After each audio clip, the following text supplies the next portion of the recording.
everyone, welcome back to AI News. Today we have a very special guest. He was here last time, and he's a Christian warrior. He's fighting for your kids in school board. His name is Marc Cooper. Can you introduce yourself a little bit to us, to our audience? Yes, my name is Marc Cooper. I'm a school board member, trustee for Franklin McKinley School District, a little small district over on the other side of San Jose Unified. Not quite to Alum Rock, which has got a lot of news lately.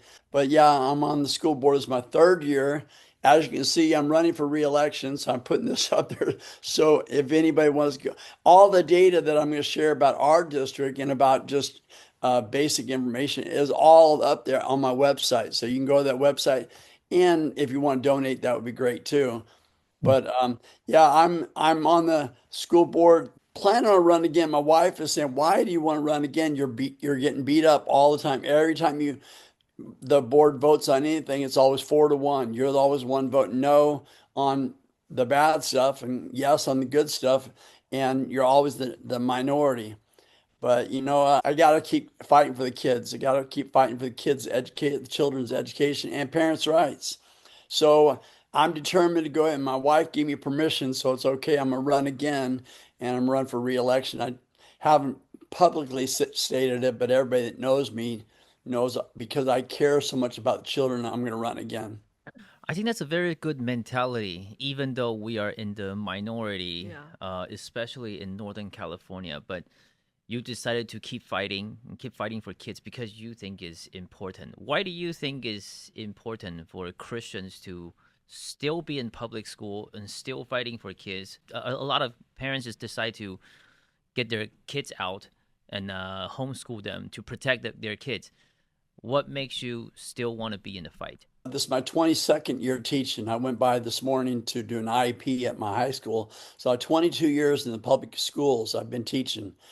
And that's the reason I originally ran 3 years ago, was because I see the academic decline in especially the last 5 to 7 years, being worse and worse and worse. So the incoming 8th graders come into 9th grade, and they can't read, they can't write, their math skills are terrible. And then we expect them to be, just in a short while, be college ready to go on to colleges. And as a Christian, back to what you asked, well, we are salt and we are light. And reality is that I have a much younger wife. She's from Indonesia. She's in the process of getting her citizenship as well. She's excited, can't wait to become an American citizen. So I understand the whole immigration. I know it's a hard process. But if we were to have a child now, I would agree with most Christians, and I'd say, no, public schools are not okay for my child. I'm going to homeschool. So that would be my first option. Second option would be private Christian or charter school. And then the last choice, unfortunately, would be the public school, where God put me there 22 years, and I'm still in it, still in the fight. But, it's because I have a heart for the kids.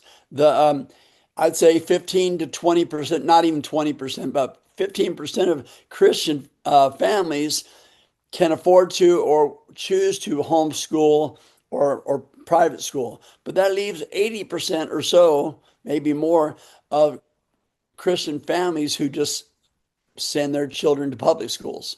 I mean, as a Christian, it'd be easy to say, well, I'm going to take care of my child and that's it. But no. What about all the rest of the children? What about the children that are being exposed to this foolishness that is being thrown at them, and the school boards control most of that happens? And also, do we turn our blind eye on the academics that they're not getting, so they're not going to be able to graduate and get the Tesla or the Google jobs? We're going to get the H-1B visas, people from China, people from India, people from everywhere else to come and get those high-paying jobs, which we should be training our children to do. So there's a lot of reasons, but as a Christian, I can't give up. I got to keep on fighting. And because of a teacher myself, 22 years, I've seen firsthand the nonsense they're bringing into our schools when they're throwing, and they have these pretty names, DEI, diversity, sounds great, equity, Everybody wants equity. Inclusion, of course, we want all that stuff. So they have all these pretty names for things that most people wouldn't disagree with. But then when you dig in and they're saying, well, but we have the oppressed and the oppressor. And now if you're Caucasian, you're the one of the oppressors. And let's start adding the Asians in, because you guys are mostly closer to white than you are to the people of color, which makes no sense. But it's really ridiculous what they're doing, and they're segregating us. And I get more complaints from African American grandmothers and mothers and Hispanic. The ethnic studies, for example. Now, we don't teach ethnic studies in the TK through 8th grade, but the high schools do. I'm hearing my son hates that class because they're teaching them to hate each other and to segregate from each other. But that's our public schools today. So I've got to run for a school board. I've got to be in there. If I'm only one voice, you know what? I'm a voice for you. There's still a good number of people who are going to elect me who still believe that we should be focused on reading, writing, basic math skills, science facts, real history, patriotism in our country. There's still a good number of people who have their children in public schools who will still vote for me. Even though I get beat up and even though I might get called racist by my other board members, because I say, well, we can't segregate people. We have to, because of Brown versus the Board of Education 54, we have to integrate. We have to be together, not segregate, which is where we're heading big time right now. As you said, in the school board, it's usually 4-1. There's like 4 liberal board member, and you're the only conservative voice. Not even conservative, like common sense. Yeah, just common sense. Yeah. And then, what's your strategy going to the school board? Because a lot of Christians are very frustrated at the public education. There's no way we can change it. Their voice is so high, and they just keep pushing these gay agenda, LGBT and the DEI and all these Black Lives Matter, all kinds of things into our kids. And we can see the kids' mind change. We went to a meeting, and then those kids were like, we are for DEI, we're for Black Lives Matter. Okay, these people deserve better, but our education system is brainwashing our kids to do that. What's your plan to stop all kinds of nonsense? It sounds like it's right now like we're losing the battle, but actually slowly but surely we're winning. Now, just a few years ago, we only had 3 or 4 board members, and that's in all of Santa Clara County, which is 31 different school districts, 31 different school districts in Santa Clara County. Now, then we have 3 or 4 school board members in different districts. Now, as of today, we have 7. So now, of course, we're all in different school districts. So, we're increasing little by little by little, and that's all we can do. But we can't give up, and we can't back down. So although I'm a minority, I'm listening. I go to as many school events and extra curricular activities as I can to listen to the parents, to communicate with the parents, to see what they want. Last year, we voted to close 3 schools. I voted no. I listened to the parents of those communities that said, no, these are our neighborhood schools. We walk our children to school. So I listened. So that's why I'm going to stay on the board, as I want to hear those parents. Not that I can do anything, but I can at least hear the conversations, and then I can report that back to our school board. Before I was on that board, nothing happens. They keep on rolling the same stuff over and over and over. And most parents, they don't know what's going on. They don't know what's happening on the school board, but the board makes all the decisions for the whole school district. So why do I stay in there? I have to. I got to represent the parents, the children. I've got to listen, and I've got to speak up. And you know what? I pray that it changes. Hopefully we get another school board candidate run for election next November, along with me. Of course, it's a fight. It's a battle. Money, yeah, I need money, because who's going to endorse all the other candidates going to keep on running? The teachers union. They get footpath. They get people out there to campaign for them. They spend lots of money. They put signs in the cars in the parking lot. So when children are brought to school, they see these signs in the teacher's windshield and they think, oh, that's who I should vote for. See, it's an uphill battle, but Jericho was an uphill battle too. But march 7 times around, right? And then when it's all over, just shout and it'll come down. So can we believe in miracles? I do. That's why I'm doing what I'm doing. I'm trying. Thank you. I think that's a very important mentality for all Californian, especially if you live in the North Cal area.